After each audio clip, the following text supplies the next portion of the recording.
លេងបងអាណានាងណា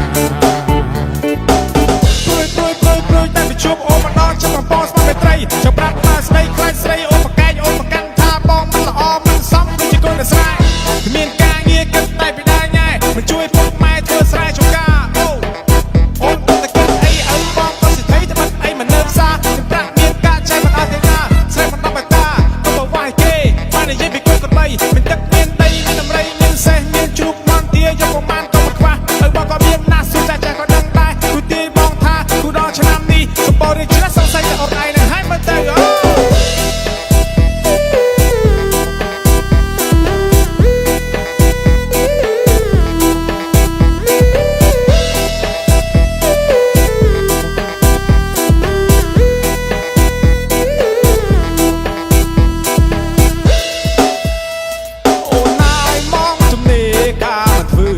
មានលុយដើរលេងសឹងលឺចាយមិនអងយូរទៅទៀតការមិនធ្វើដើរទៅលេងមិននៅសញ្ញែងទេសោ5លានដំរីក៏មានស្រែក៏មា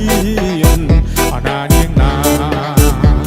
អូនអាយបងពីនាយធ្លាក់ដល់អាយអស់ប្រមាណក៏ហ៊ានចំណាយព្រោះតែគ្រូឲ្យទំនាយវិជ្ជាសពាយបងប្រាថ្នាជុំជីវ៉ាកែត្រង់វងមកជិះដំរីលេងបងអាណានាងណា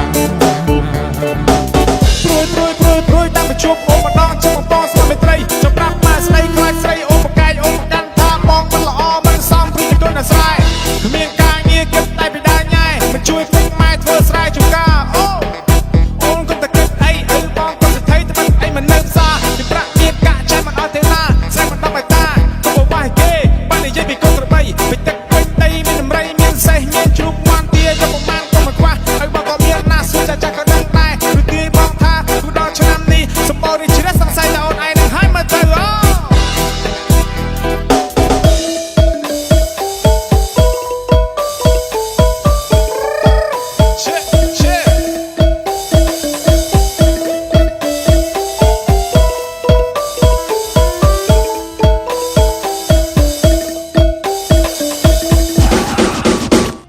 អូនអាយបងទំនេរការមិនធ្វើ